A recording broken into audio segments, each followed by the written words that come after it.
Hey guys, it's Evan and we're back with another Patreon video. This time we're going to be talking about a few questions people had related to the Easy Rig video and sort of following up on that.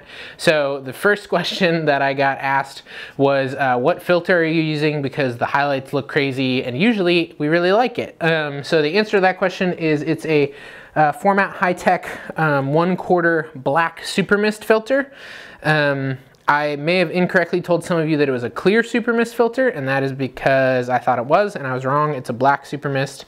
I have it in a Bright Tangerine Misfit Atom matte box right now, but basically it's the same premise as something like a Pro Mist filter. They're all sort of similar blooming type filters, and what it does is it just takes a piece of glass, puts a little bit of particulate in front of the lens, and it sort of, depending on the exact filter, makes different parts of your image bloom into other parts of your image, as well as usually will reduce your contrast and have some other secondary effects. And then the strength is usually rated fractionally, so it's like a 1/8, which is less than a 1/4, which is less than a 1/2, which is less than a 1. So depending on what you're going for, usually like black Pro Mists, an 1/8, or even with this probably an 1/8 is a good like subtle look. The 1/4 is pretty strong, but I sort of dig it. So we don't have the Amira today. My buddy Matt Jerdarian let me borrow his his C100, so we're going to use that to sort of quickly show you guys the difference this makes. So we have Charlotte back as our model, and so this is Sigma 18 to 35 with no filtration, and then as we sort of float this guy in, and I'm just going to sort of audition it in and out, you can see the difference it makes with just sort of softening up the contrast without really softening up the actual sharpness of the image. Now, where this becomes more apparent, Charlotte, can you actually open one of those blinds a little bit, like just twist the thing? This one? Yeah. Is that when you have highlights visible in your shot, sometimes it'll cause those to be the most apparent like source of blooming. So that's good, Charlotte. So like we don't have a really good example in this shot right now, but you can sort of see that like around where the bright parts of the image are, things will tend to spread. And I think because this is a black super mist that it also causes shadow blooming. I actually honestly don't super specifically know all the details of how these things affect what. I just sort of try them until I find one that I like. This was one that I liked. I didn't even know that it wasn't a clear one. So I highly recommend just sort of testing stuff like that. And it can be an interesting tool. Now, when we would use that depends on the job, depends on the feel you're going for. Sometimes you want a really clean, sharp image. Sometimes you want something a little milkier, a little more ethereal.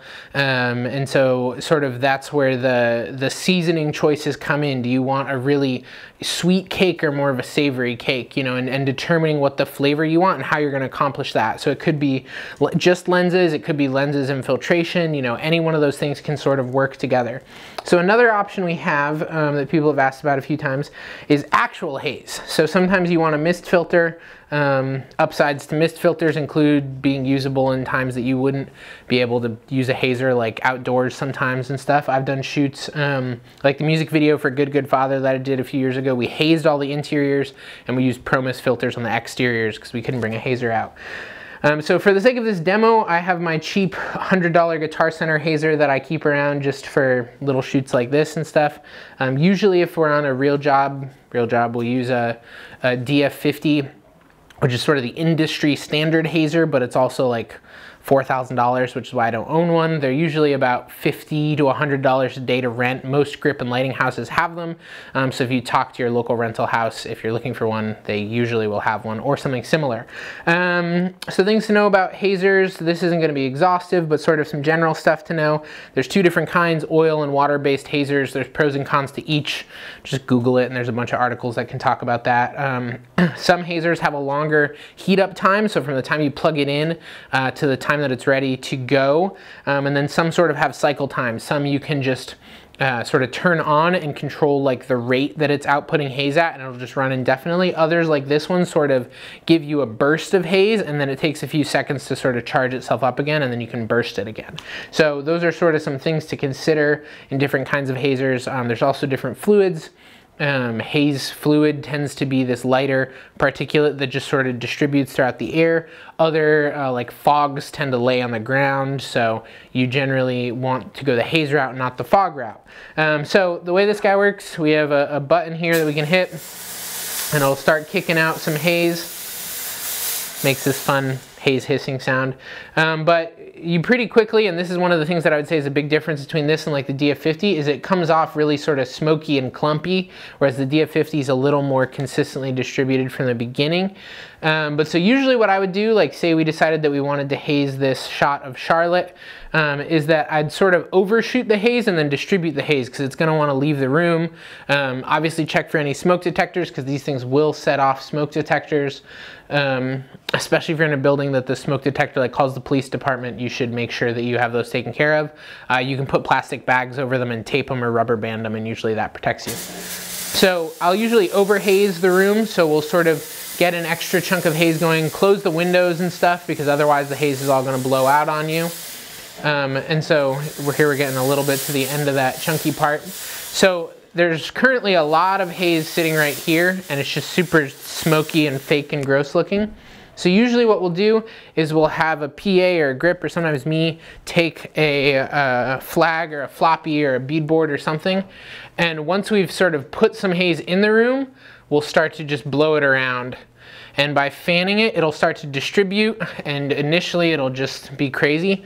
But like you'll start to see it's filling up the side of the room that the camera you're viewing from is on. It's spreading out a little bit, and it's just sort of evening, and instead of having this really clear like swirly effect, it's evening out. And so that's what you want, because in general, I mean, unless there's for some reason a look that you really want it to look like you've got someone actively vaping on set, you sort of just want this effect of lowered contrast, of maybe some light beams, of the side effects that come with haze without the direct negative things. So as you can see, we've sort of evened it out. It's still really heavy right now. This is probably a lot heavier than I would normally ever go on set. But now we have sort of some of the lifted contrast. If we go back to the shot of Charlotte, it's like super, super hazy. It's definitely too much. But it's sort of doing a similar thing in some ways to what the filter was. So if we throw the filter back in, it's even more. It's ridiculous looking. But yeah, so haze can totally be a tool. One of the other things that's a really interesting potential use for haze is creating beams of light and sort of those like God rays and particles. So the trick with creating things like that is you need to have a hard light source, and you need to have a pretty clear contrast between light and dark. And that light beam coming through dark and separating and lighting different parts of the haze differently are what makes the beam. Do you have your phone still? It's over there. Okay, here, let me grab, where's mine? Put it over here somewhere. I think this will work. We were playing with this, just sort of seeing what would work. And we noticed an effect, which was that, I don't think the sun's out enough anymore, but if you could catch the sun and you could kick it back through the haze, can you see that on camera, Tate, at all? Not really. It's a little hard to tell right now because the sun went up a lot higher, but you would sort of get this beam coming back off. And so the ways that we can replicate that though are predominantly by making small light sources. Like there's a beam, I don't know if you can really see it, coming off this little hole in the softbox right now. Can you see that on camera, Tate? A little bit. So what's happening here is that the haze, little bits of the haze are getting lit up by this hard light source, and other parts of the haze aren't. So depending on your angle, it might be hard to see. So if you want to play with making beams, usually what you need is a harder, smaller, apparent sized light source. And then you need to create contrast. So if you try to put like a big softbox or a Kino or something outside blinds, it's not really going to make beams because it's a soft light source and it's just sort of going to all smush together, which is why like there isn't a beam coming off of the aperture right now. But potentially, if we were to take the softbox off the aperture and then put some kind of a cookie in front of it, we were playing with making one out of cardboard boxes, you would start to see how you would potentially get these beams coming off of it. And the beam, you know, it's sort of this tricky game of figuring out where the optimal position of the light and the contrast and flagging things off is, but can you see that, Tate? So that's sort of hopefully a clearer explanation of like how you go about making beams. So you can, you know, cut holes in things, you can use blinds, you can, actually let's try that real quick. We pulled these blinds out of my living room and threw them on a C-stand, which it's worth looking at blinds because sometimes you'll figure out how to do this with them. But a lot of people's blinds come off a lot easier than I ever thought they would. And then you can just throw them on a stand. So if we take this guy, put it up in here, and then sort of let a little bit of this light come through. Whoopsie, breaking the blinds. And then if we move the light, see the tricky part right now is that we're getting so much reflected light off of the wall behind it that it's sort of softening it up and not really making clear beams.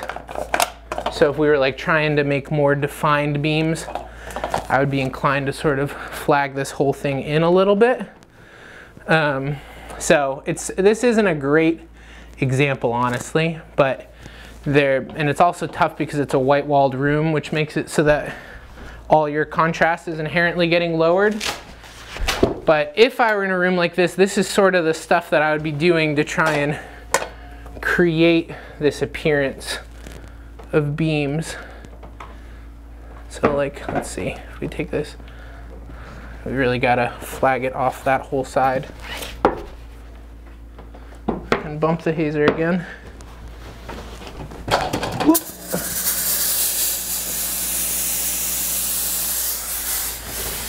This is not my most elegant lighting thing. I actually wasn't planning on trying the blind thing in here, but I mean, this is some of the process too that I would say you realistically run into on set, which is like trying something and having it not work as well as you want it to. And so understanding how to like diagnose stuff like that quickly and effectively is valuable. So like if I were diagnosing this on set in a perfect world, like say I had a grip team with me and they were like, well, what do you want us to do? I would say, okay, well, let's try pulling the light source further away from our cookie. So Charlotte, can you actually sit with you like in that corner, basically the slightly further corner? And then we'll bring our blinds a little further away. And then we'll take a piece of black wrap and we'll try and snoot this light in a little bit so that it doesn't spill everywhere.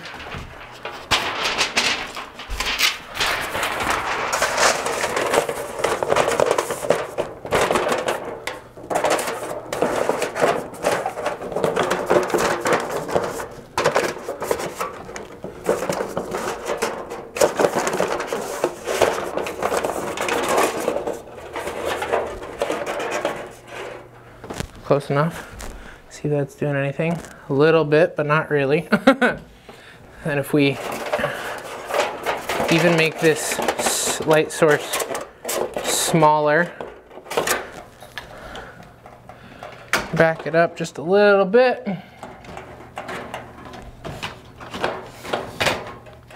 To where we're throwing this more specific beam.